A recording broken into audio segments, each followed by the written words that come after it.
I grew up an athlete, and as an athlete, we train and we eat as much as we can. The goal at that point in my life was about getting bigger, getting stronger, focusing primarily on the physical body and the ego.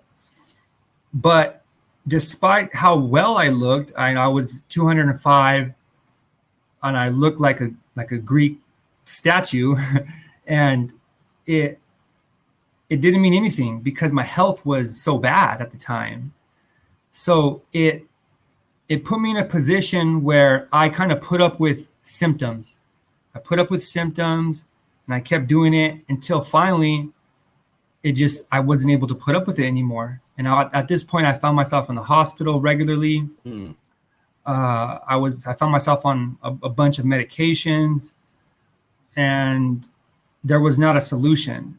And not once was I ever told, you need to change your diet. If you change your diet, a lot of these things would subside, and you'll find a remedy. But that never happened. So it took me to hit rock bottom to literally be on my deathbed, because at the time I had formed blood clots in my leg. I was not walking. I was bedridden. And at that point in my life, I was just like, I got to take matters into my own hand.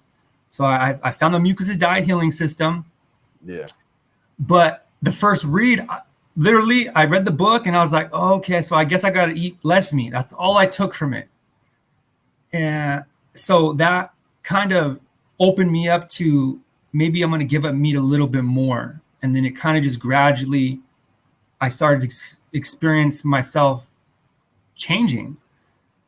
But at the time, it was mentally changing. And I have this argument with people regularly. I said, when you eat meat, there's a lot of psychological issues that you're intaking from the karma of a dead animal. An animal that's suffering, that's crying, that feels pain, that's releasing adrenaline into the body, and then they're murdered, and then that is taken to the factories and whatnot, and we're eating that, and we get that stimulant, and we think that that's real, like that gives us power. And to be honest, that's the highest form of drug that you could possibly take, is ingesting another person's adrenaline from the bloodstream. Right. So that's when I started to make, altering my lifestyle a little bit. And 2015 is when I really I've given a meat for this long, and I just never went back at that point. And I just started, all my symptoms went away. My mental health did a 180. I got more gentle. And I kind of, I emphasize that because when you're making transitions in your life, you got to realize that your mind is equally damaged. So you could be hard on yourself. You can, you could put yourself in a position where you're still hurting yourself mentally. So, it's just a matter of, when you're looking for health and you're looking, to stop the negative thoughts, the fear, the anger, all of that connects with what you're putting in your body.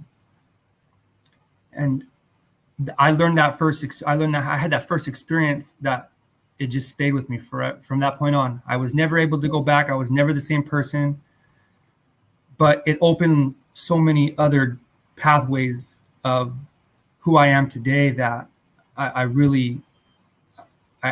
words can't describe how grateful I am, regardless of what's happening and what's going on. So, at that point, I had already had kids. So when I was making these transitions, of course, as a parent, you're going to have some influence over your kids. And at the time, in my county, there was only, even till today, there's maybe a handful of vegans in a maybe 200,000 populated area. Right. Right. So, you're going to be viewed, or a lot of the stuff that I was saying and doing, it wasn't recognized as normal. And because of that, I took a lot of backlash. And when when my kids were involved with it, you know, something simple as having fruit for breakfast, I was already getting knocks on my door from CPS because of that. Wow.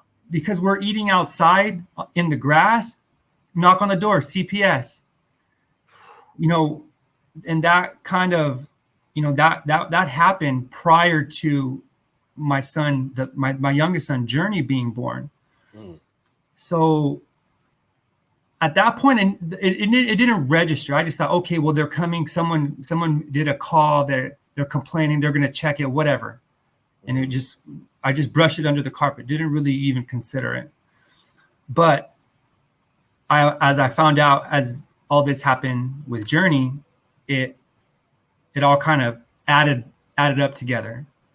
So when Journey was born, I already knew, you know, I was already 4 years into the game, and I have confidence in the system. I have confidence in the knowledge that I've obtained as a detoxification specialist, to know the body, to know the systems, to know how they operate, to identify symptomology.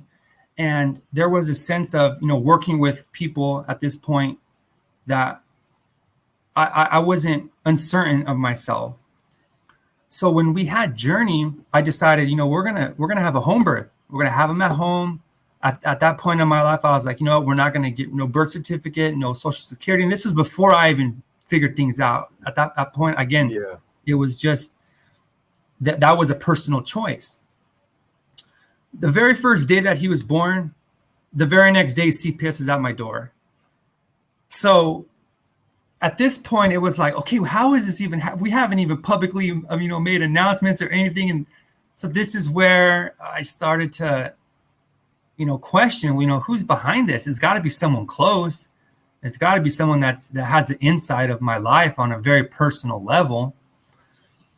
So before, from August 1st of 2019, oh no, I'm sorry, from Journey's birth, 10 months later, we probably had encounterments with CPS for his weight, for people calling because he's naked in a stroller. I mean, the most ridiculous things. You know, he's sunbathing.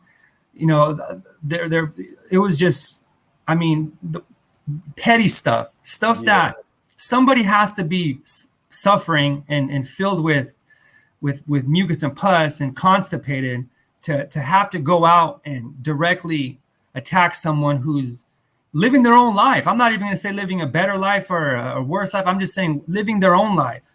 Yeah. And has to jump in and interfere and cause commotion for their gratification.